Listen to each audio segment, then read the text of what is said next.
Hello, my dearest friends. Welcome or welcome back to my channel, Diana. I'm the Book Hunt. Today I'm going to be talking about the first part of May, what I've been reading, the couple of books that are quite popular at the moment that I did manage to finish so I can put up my thoughts here, and overall, what kind of reads I've been picking up, what I've been in the mood for. I have a lot of 4-star reads on this list. I read 9 books and most of them were 3.5 to 4 stars. So stick around to find out which popular books I got to finish in the past week or so. I am going to start with the first book that I managed to finish in May, which was the latest release by Kayla Gross. This is a book called Change of Pace. This book centers on a heroine who is plus sized. She has recently discovered that she has Kawasaki disease, which is this heart condition that was undiagnosed for her when she was a child, because typically children get diagnosed with this disease. And because she went undiagnosed, she had this kind of an episode which led her to have surgery and get this device installed where she can monitor her condition, and she is now on the mend. She's getting better, and she has created this bucket list for herself. At the start of the book, she is at this bar with a friend of hers trying to cross off one of the items from her newly arranged bucket list, and one of those items is to have a one-night stand. So she's looking for a candidate to have this one-night stand with in this bar, and she's not having a lot of luck. She also has this friend who I think is not really the best kind of a friend, because she's trying to set her up with someone by flirting with them herself. So she's really not in a good place at the start of the book, where she really doesn't know how to go about it to feel more liberated and free and really spontaneously meet someone at this bar. But then luck presents itself in our hero, Asher, who is this guy who is at this bar as well. He sees her, he's immediately attracted to her, and he decides to make his move. So they have this one night stand at the start of the book. And then we quickly find out that actually he is her best friend's brother. Her best friend is going to be getting married, and he is there because he lives in this RV, and he's traveling around the States. So they have never met each other before, and they're going to be attending the same wedding, obviously. And our heroine has certain items on her bucket list that have to do with travels. So he proposes that they travel together to these places. So they have this road trip together. So I really, really enjoyed this book. We've got a situation of a one night stand turned into more. We've got a situation of a road trip, a bucket list, a lot of interesting adventures that they go upon. We've got great representation for Kawasaki disease. We've got representation for a plus size heroine, also for a hero who is not this traditionally chiseled and like abs having and muscular kind of hero, just a regular kind of a guy. And I really, really enjoyed this one. I did have a slight issue with the kind of third act conflict within this book. I had wanted our heroine to be a bit more confident in her shoes and have this other kind of a reaction towards the hero's feelings for her, but at the same time it just made sense in a way. So I gave this one 4 stars. I really did enjoy it. I'm really a fan of this writer's. I've picked up everything that she has released by now, and I've been enjoying everything, specifically also the audiobooks for her works, and I would definitely recommend this one. And then I picked up a male kind of hockey romance. The book is called The Shots You Take by Rachel Reed. Actually, this one centers on 2 heroes who are already in their 40s, and it's their second chance at romance. They used to be teammates in professional hockey, but a lot of things went wrong when they were together in the first place, because they weren't really together, because one of the heroes was not really acknowledging the fact that he is gay. So he kind of only kept the other hero on a leash to have like a physical release, and then he went on about trying to prove himself as a straight guy to the world. And that is, I think, what really felt a bit icky to me to see that this hero, obviously we do have kind of representation for something that really does happen in real life. But at the same time, it just felt so unfair to the other hero in this book. And at the start of the book, we found out that the hero, who is openly gay, his father has passed away. So our other hero, Adam, he travels to the small town for the funeral, and he desperately wants to give their relationship a second shot because he is now divorced. He does have kids. He is divorced. He has come out to his family, but not to the world. And he desperately wants to do something to prove to the other guy that he has feelings for him. So there is some groveling going on. There are some tough conversations about this kind of a situation in this book, and was kind of hesitant about what to give this book in terms of a rating because I really hated the way that Adam was treating, I think Riley was the other hero's name, specifically in the past chapters, but also like in the present chapters. You do sense that he wants to be doing the right thing, but at the same time, he's really pushing himself to do it. I'm not sure that he's ready to do it, but yeah, it just really felt a bit off to me. So I don't know. This one is like a 3 to 3.5 stars. But yeah, not my favorite male hockey romance, to be honest. Now, the next book, I have to be honest with you, I didn't know anything about it when I picked it up. I just saw the cover. And when I went into Goodreads, I saw that Ava from Ava Romance Books had rated it high and was like, I'm obsessed with this book. So I just decided to pick it up. The book is called The Bone King and the Starling by Elizabeth Stevens. It's a historical Viking kind of a romance. We've got a Viking king who is looking for a wife, and he gets into this village where they're going to have the ceremony of him picking his bride, and he picks an unlikely bride for himself. In terms of our heroine, she's a black girl and not really the likeliest candidate for him. Like, they had lined up all these women that everyone thought that he would be interested in, but he picks her. And the thing is that our heroine, she is intrigued by him, but she also sees that he has this violent kind of a side when it comes to certain things, and she's a bit afraid of him.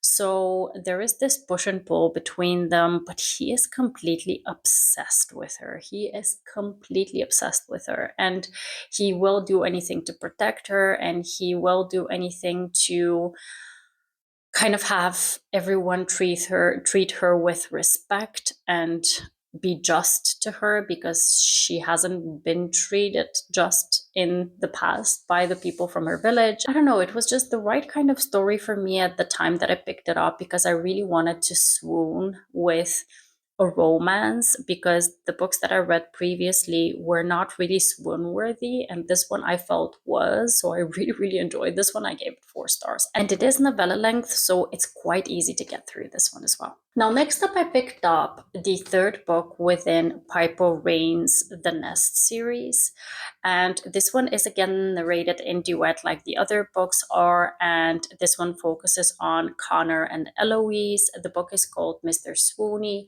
We've got Eloise from the previous book. We found out that she's going to be getting married. Our heroine from the previous book is one of her best friends, and they were supposed to go dress shopping. They were preparing for this wedding, and in this book, she has her bachelorette party at the start of the book. And she's not having a lot of fun at her bachelorette's party, because the person who organized her bachelor's actually, I think, didn't show up because there were some things that happened that made her stay away.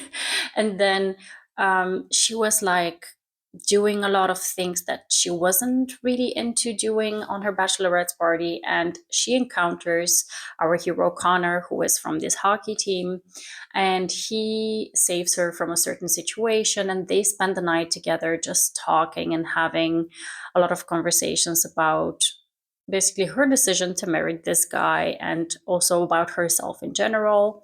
And he notices that she has this bucket list, again, a bucket list situation, where she made this bucket list like a while ago, and now that she's almost 30, she hasn't really crossed off anything from that list. So he's like, why don't we do at least one of those things tonight so that you know that you've started on crossing off items from this list.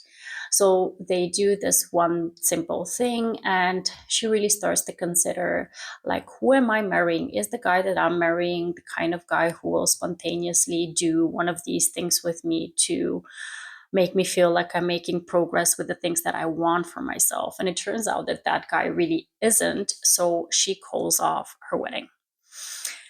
And the story basically starts with the fact that they're going to be roommates because she has nowhere to go and she needs to figure out what she's going to do now that she's actually not getting married. So we have this forced proximity. We have a hero who is quite swoony, who is quite smitten with our heroine, and we get all of the characters from the other books that I really highly enjoy and appreciate. So this one was another fun book from this series, and I gave this one 3.5 stars, and I'll definitely continue on to, I think, the last book, which is just recently come out.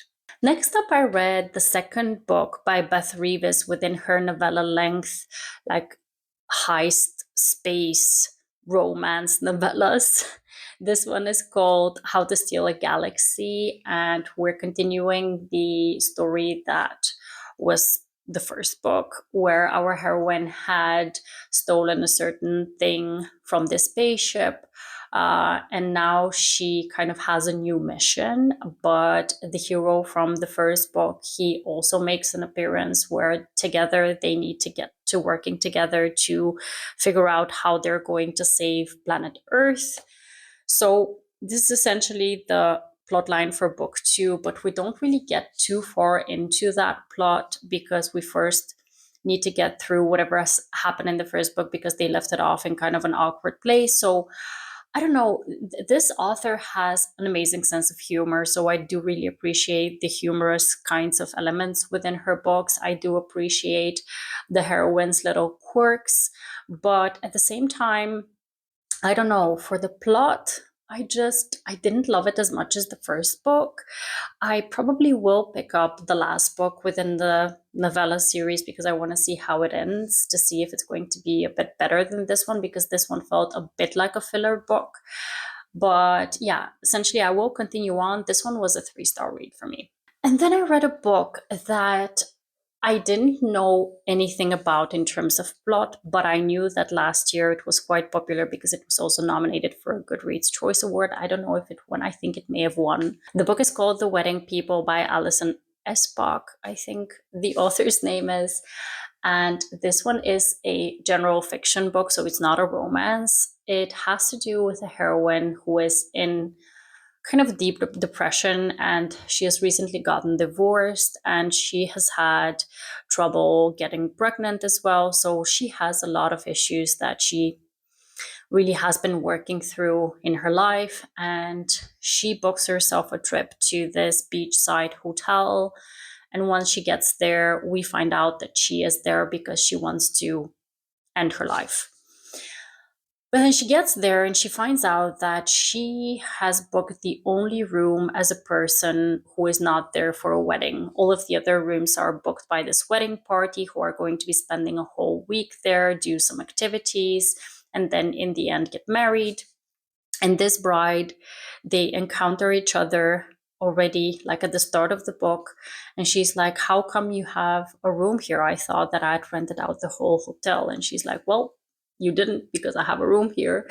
And she got like the best suite or something like that. And the bride is like, so, okay, but what are you going to be doing here? Because, you know, we're going to have this wedding. So the whole thing with the hotel is going to be into wedding festivities. So what are you going to be doing here? And she's like, yeah, I'm here to kill myself, essentially. So she is very honest and doesn't really want to hide her plans from this bride. She finds it very refreshing that she can be truthful to someone.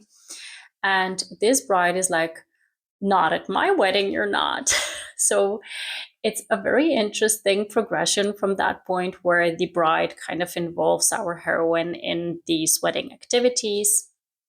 And we basically get a very interesting melange of characters that we see passing through this story. So all of these wedding people, all of their kinds of relationships with one another, the story behind, like, why is this bride obsessed with having this perfect wedding, and who is the groom, and the groom has a kid, and this kid plays a big story into what is going on with the whole dynamic between the family.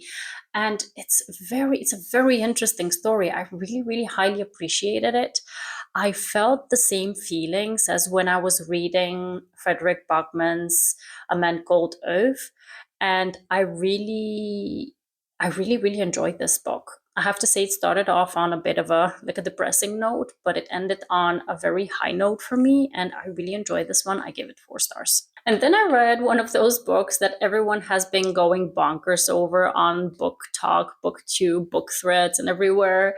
The book is called Silver Elite by Denny Francis. And I think one of the things that everyone has been kind of talking about the most is who the author is, because they wanted to remain anonymous.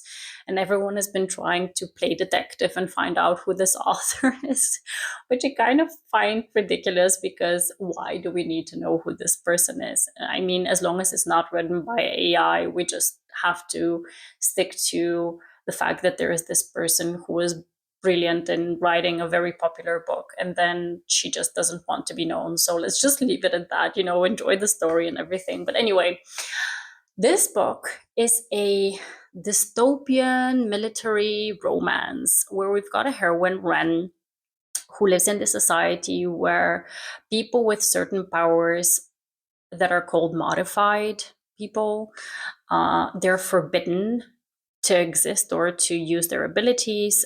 They are modified because of this, I think, like nuclear thing that has happened in the past.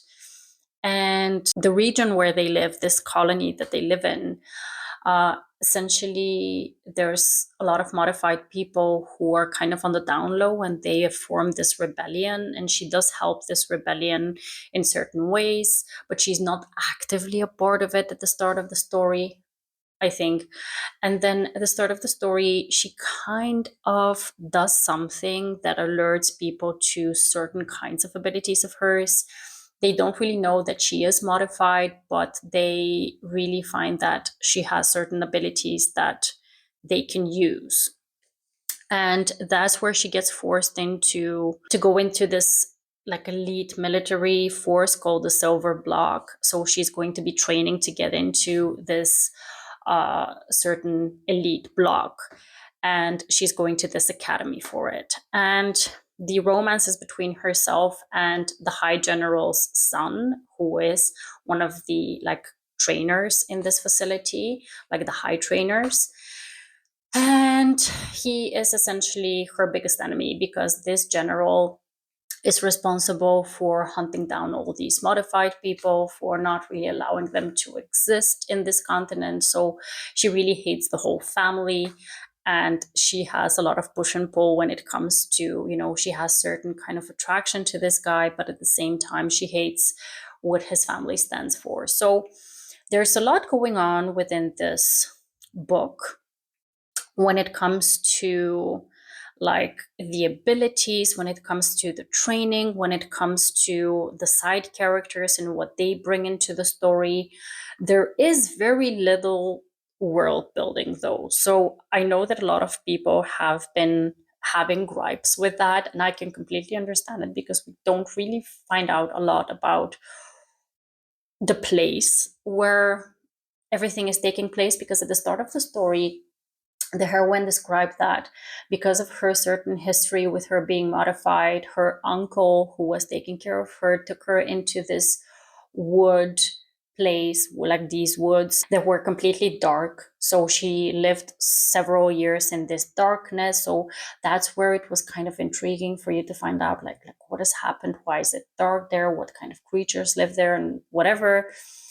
And we do find out that this continent is like a piece of land where, the aftermath of this kind of nuclear reaction, like they're rebuilding and stuff. And I don't know, this is what it's like in my head when I think about this world, but I don't really find out a lot about it.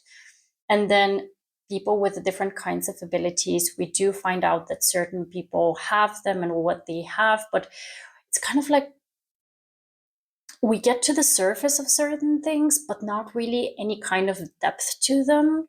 So I understand that a lot of people who maybe expect more when it comes to describing what exactly this world is about, that we don't get a lot of that. But I think that the main focal point for this author, I think in this book, was the romance. So, as a reader, whenever you read a fantasy romance, in this situation, a dystopian fantasy romance, you're looking for a good balance between world building and kind of the right pace of romance development. And if one of the two is more prevalent and you don't get enough of the other kind of factor within the book, you definitely notice it. So if it's too world building heavy, it gets kind of boring and you're looking for that romance. But if it focuses more so on the romance and not so much on the world building, you're starting to see plot holes everywhere and you're like, why is this happening? Why am I not seeing this or that? And you're starting to question the abilities of the author in some way. So I do get why everyone, like, on the fence of the more critical readers are not really getting the point of this book. For me, because I'm more of a romance reader, I really did enjoy this one. So I gave this one 4 stars. I am looking forward to continue on with this series, but at the same time, I understand why certain people have problems with it. Let me put it like that. So yeah, it's been an interesting read. I haven't read a lot of other dystopian military kind of fantasy romances before. So for me, it was something kind of new. And yeah, I enjoyed it. I give it 4 stars again. So I am going to be continuing on. And then I read a book that I've been looking forward to, specifically because it's set in the Netherlands. The book is called When in Amsterdam by Rachel Lynn Solomon. I've read other books by this author before. Some of them have been hits, some of them have been misses. So I was kind of anxious about picking this book up to see if I'm going to enjoy it as much as I hope that I'm going to enjoy it, because it's set in Amsterdam. If you don't know my backstory, I used to study in the Netherlands. I have a big history with the country and I speak the language as well. So for me, it was quite interesting to see Amsterdam through this writer's eyes. And we've got a story of our heroine, Dani, who is from the US. She's from California. When she was a teenager, they housed a student from abroad in their house, who was this Dutch boy, Wouter.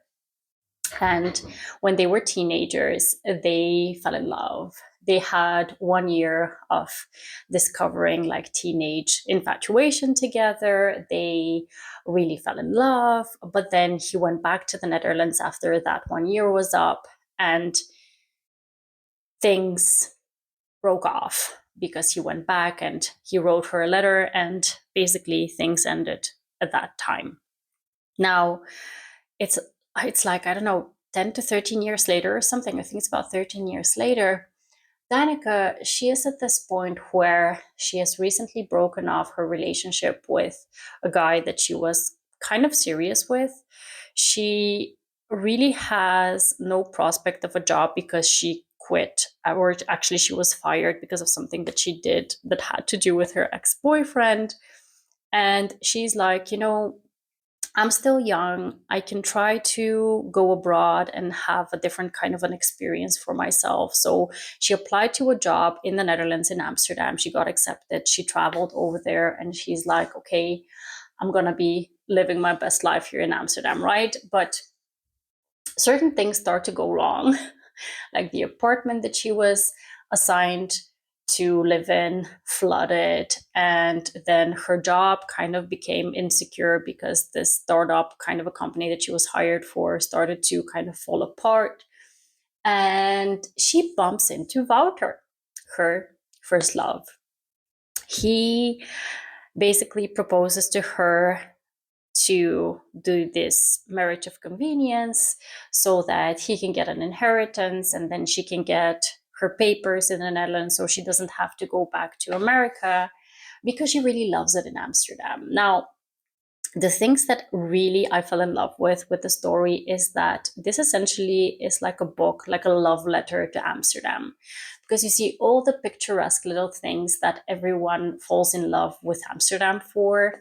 You see her going to this local market, you see her trying different foods, you see her discovering how to ride a bike in the Netherlands. She goes to these museums. She um, sees how it is to be a local in Amsterdam, like going on a boat tour, and just all these little things that if you've lived in Amsterdam, if you've lived in this kind of magical kind of a city, it just brings so much nostalgia to me specifically. And I really, really love that part of the book.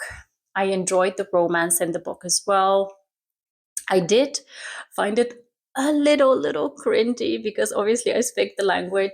The narrator, because I was listening to the audiobook, she did the hero's dialogue with kind of like a German Polish kind of an accent. I don't know how to determine it. And also when she was like when Danica was learning Dutch, like she was also pronouncing these words in a way that I almost didn't understand what kind of words she's using in Dutch. I had to replay it back for myself a couple of times. But you cannot fault a narrator who is obviously American for trying to pronounce things in a very difficult language, because Dutch is a very difficult language. So I can completely understand that that was not an easy feat, but it kind of at certain times took me out of the story. But I have to say again, I really, really enjoyed this book. There were certain things that I think might be kind of irksome when it comes to the romance in the third act conflict situation for some people.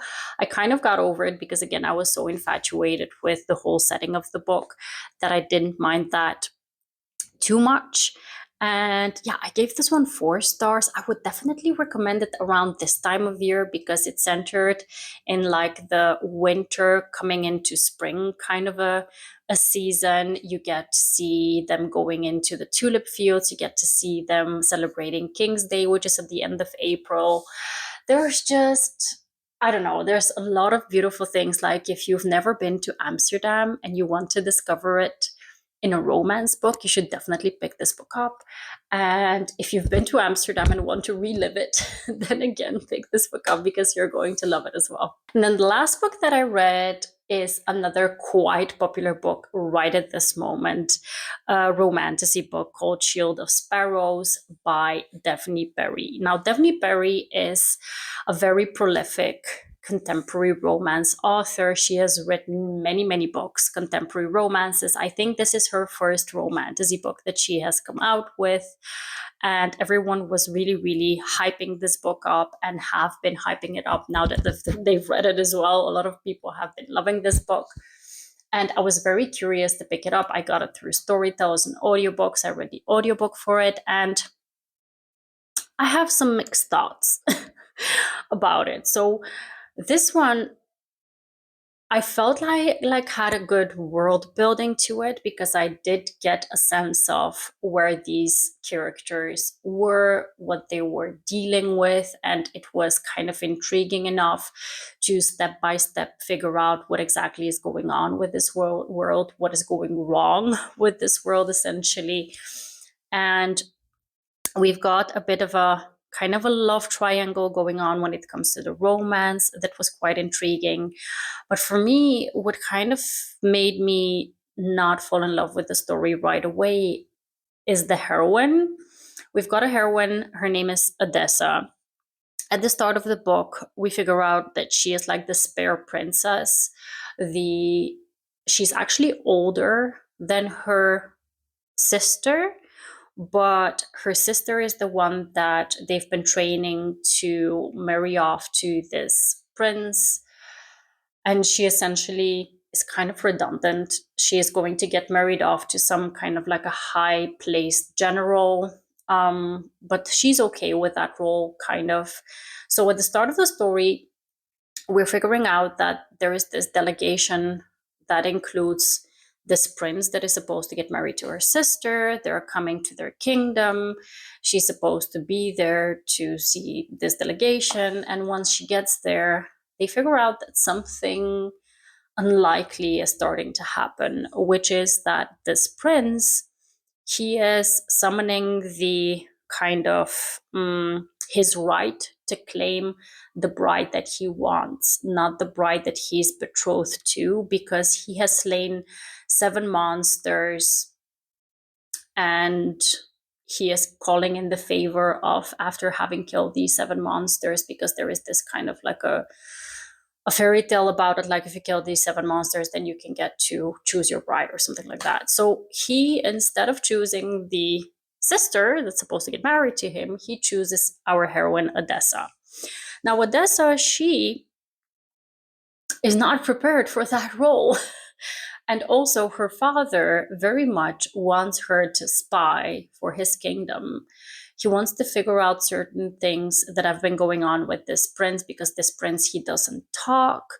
The capital where they are from is impenetrable and nobody has ever been there. So now that his daughter is going to be going there, he wants to figure out how to get into this capital. There's certain things that are going on at the start of the story where we're intrigued enough to find out what exactly, like, are they going to be enemies, these two kingdoms? Why is the father looking to get into this capital, and why doesn't this prince speak? And then there's this mysterious other guy called the Guardian, who is like the right-hand man to this prince. And it's intriguing enough, when you start the story, I was captured by the plot of it. But Odessa is kind of like the damsel in distress, not maybe as kind of annoying as a typical damsel in distress would be, because she does want to learn certain skills. But at the same time, a lot of times she's trying to figure out what is going on, but she's wholly unprepared with the things around her, because she has never really had to think about all these things that are happening within these kingdoms and these relationships and these people. She's just kind of a bit out of it at the start of the story. So the first 30%, I was like, girl, get on board. You need to open your eyes and see what is going on, because there are certain things that are happening right in front of you and you're kind of oblivious to it. So I was kind of bothered by her. But at the same time, I think the other characters kind of made up for it for me. Like Prince Xavier, he wasn't speaking to anyone, right? But at some point he started to speak to her. So all the bit of morsels of information that he was feeding her, I was hooked on that. And then we've got this mysterious guardian kind of a person who kind of already from the start, he's like, my queen, my queen. And you're like, okay, he's kind of possessive over her. And is he going to be the hero? Like, we're seeing that Prince Xavier is not really claiming her for his own, and he's away the whole time, and then this guardian is the whole time around her. And are they going to share her? Is this going to be a white shoe situation? I was like in it for the intrigue of it all. And then at certain point, like after the like 50% mark, you figure out who the hero is and what they stand for and what exactly is going on, and the issues that are going on in the kingdom as well. There is this disease that is going on, and I really enjoyed the plot. I enjoyed the world building. But again, I was a bit annoyed with our heroine. I'm curious to see how this book will continue, so how this series will continue. And I really hope that now that our heroine is more so in tuned into her role within the whole world problem that is currently occurring, and also the fact that people are now relying on her. Yeah, I really enjoyed the ending to that book, because a lot happened in the last like 75 pages of that book. So I really enjoyed that. And also the creatures were quite fascinating to me. So yeah, I was like leaning towards a 3.5 to 4 star rating for this one, maybe more so 3.5. I want to see how this story continues. If it really gets much, much better, I think I can round it up to 4 stars for sure. But yeah, I understand why people have been obsessing over this one, because it's different than other romanticies when it comes to the world building, more so because we've got more so a disease that is spreading where we don't know where it came from. We're trying to figure out, is there going to be like a cure? And there is also this migration of these very kind of mythical, mysterious kinds of creatures that is going to be happening. And there's just a lot going on that has the potential of being quite intriguing within this world. So yeah, I think it's going to be an interesting thing to continue on with this series. I hope Devney Perry continues in the same kind of an intriguing way with her writing. And she obviously is a very prolific writer, so I don't doubt her ability to write. I more so am hoping that we get more intrigue within the next book.